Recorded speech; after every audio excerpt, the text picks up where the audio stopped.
আসসালামু আলাইকুম ভিউয়ার্স, আজকে দেখাবো আপনাদের গরুর মাংস দিয়ে কোপ্তা বিরিয়ানি। তো এখানে যে গরুর মাংসই লাগবে তা না, আপনারা খাসির মাংসও নিতে পারেন। তো আমি আজকে করেছি গরুর মাংস দিয়ে। তো চলুন জেনে নিই এই গরুর মাংসের কোপ্তার বিরিয়ানি কিভাবে করব, সেই রেসিপিটা আপনাদের দেখাচ্ছি। তো এখানে আমি নিয়েছি 1 কেজির একটু কম হবে, 1.5 কেজির মতো মাংস হবে এখানে। তো সেটা আমি সুন্দর করে ছোট ছোট করে কেটে নিয়েছি। এটা আমি এখন ব্লেন্ড করে এটা কিমা করে নেব। তো দেখতেই পাচ্ছেন এই যে কিমাটা এরকম হয়েছে। তো আমি ব্লেন্ডের সাহায্যে কিমাটা করে নিয়েছি। এখন এর মধ্যে আমি একে একে উপকরণগুলো দিয়ে দিচ্ছি। প্রথমে আমি স্বাদ মতো লবণটা দিয়ে নিলাম পরিমাপ মতো। আর এখানে দিয়ে নিচ্ছি 1 চা চামচ আদা এবং রসুন পেস্ট আর 1 চা চামচ পেঁয়াজ পেস্ট। এখানে আমি দেখতেই পাচ্ছেন আমি ব্লেন্ড করে নিয়েছি কাঁচামরিচ পেস্ট। তো আমি এখানে ঝালটা আমার স্বাদ মতো দেব, আপনারা আপনাদের ইচ্ছা মতো দিতে পারেন। এইবারে আমি দিয়ে নিচ্ছি এখানে বেরেস্তা। এখানে প্রায় 1.5 কাপের মতো বেরেস্তা করে রেখেছি। বেরেস্তাটা বেশি দিলে আমার কাছে ভালো লাগে, আমি বেরেস্তাটা দিয়েছি। আপনারা এখানে কাঁচা পেঁয়াজও ইউজ করতে পারেন।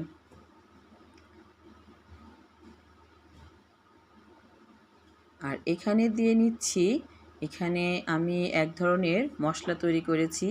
এখানে সব ধরনের গরম মশলা দিয়ে আমি এখানে ব্লেন্ড করে গুঁড়ো করে নিয়েছি। তার সাথে আছে জয়ফল জয়ত্রী দিয়ে আমি একটা গুঁড়ো করে সেটা আমি 2 চা চামচ দিয়ে নিলাম। আর এখানে দেখতে পাচ্ছেন ব্রেড ক্রাম্ব দিলাম।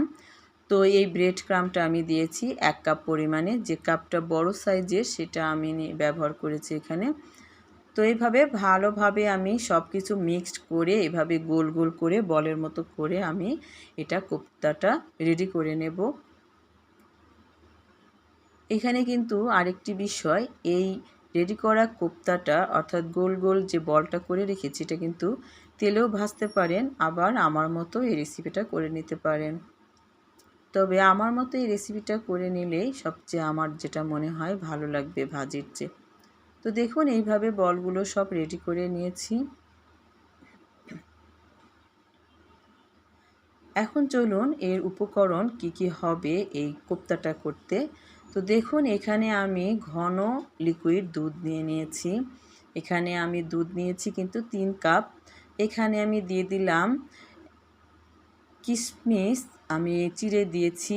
এখানে আমি দিয়েছি পেঁয়াজ পেস্ট, রসুন পেস্ট, আদা পেস্ট এবং এখানে আমি বেরেস্তাটা দিয়েছি 1 কাপ। আর এখন যেটা দিলাম সেটা হচ্ছে বাদাম পেস্ট। আমি এখানে বাদাম পেস্ট দিয়েছি 2 চা চামচ পরিমাণে। এখানে বাদাম আমাদের দেশীয় বাদামটাও আপনি পেস্ট করে দিতে পারেন, আবার যদি আপনি কাঠবাদাম দিতে চান তো কাঠবাদামও দেওয়া যাবে।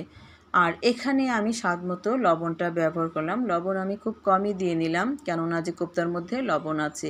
আর এখানে যেটা দিয়ে দিচ্ছি আমি বিরিয়ানির মশলা, রাঁধুনি বিরিয়ানির মশলা আমি এখানে ব্যবহার করেছি, আপনি আপনার স্বাদ মতো দিয়ে দেবেন। আর এখানে আমি দিয়েছি একদম চা চামচ ভরে ভরে 2 চা চামচ, অর্থাৎ 2 টেবিল চামচ কিন্তু হবে এই পরিমাণে আমি দিয়ে নিয়েছি। এখন সব ভালোভাবে মিক্সড করলাম। এখন উপকরণ বাকি আছে কিছু, এইগুলো আমি মিক্সড করে নিচ্ছি।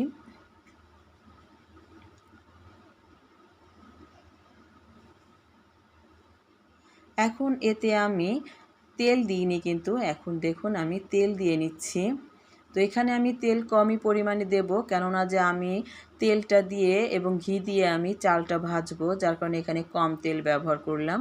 এখানে আমি 2.5 থেকে 3 টেবিল চামচ তেলটা দিয়ে নিয়েছি। তো এখানে আমি দিচ্ছি এখানে আমি টমেটো সসটা ব্যবহার করেছি। টমেটো সস দিয়েছি আমি 2 টেবিল চামচ। তো যখন এরকম ভালোভাবে বয়েল হয়ে যাবে তখন এতে আমি সবগুলো কোপ্তা ছেড়ে দেব।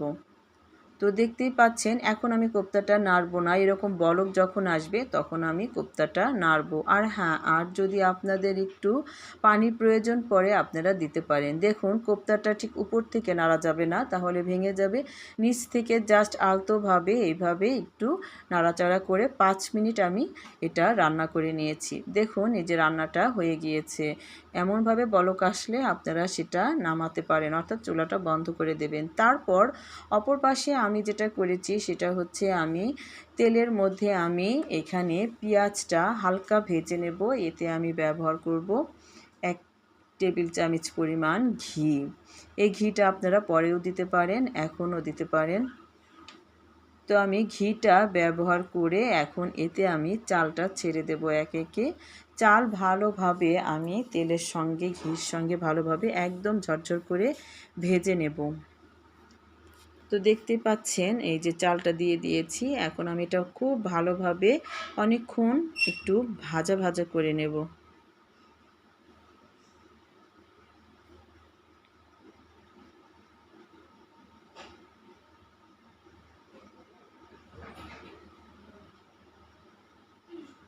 তো ভিউয়ার্স, এখানে চালটা যদি আপনি ভালো ভাজতে পারেন তাহলে কিন্তু বিরিয়ানিটা আপনার একদম ঝরঝরে হবে। দেখুন এখানে আমি স্বাদ মতো লবণ দিয়ে নিচ্ছি। লবণ দিয়ে এবারে আমি এটা ভালো করে ভাজবো। আর হ্যাঁ, আমি এই চালের মধ্যে কোনো প্রকারের আর মশলা দেব না, যেহেতু আমি কোপ্তার মধ্যে সমস্ত মশলা একটু বেশি বেশি করে দিয়ে নিয়েছি। তো এই চালটা যখন আমার ভাজা হয়ে যাবে তখন আমি এই কোপ্তার রান্নাটা আমি এর মধ্যে দেখুন ছেড়ে দিয়েছি। চালের মধ্যে কিন্তু এটা আমি দিয়ে দিয়েছি। এখন এটা আমি একটু নাড়াচাড়াও করে নিয়েছি, স্লিপ হয়ে গিয়েছে। আর স্বাদ মতো আমার একটু লবণ প্রয়োজন ছিল, তো আমি লবণটা দিয়ে নিয়েছি। আপনারাও টেস্ট করে নেবেন লবণটা। তো এটা হতে থাক। তো বাস দেখুন হয়ে গিয়েছে আমার বিরিয়ানি, কোপ্তা বিরিয়ানি।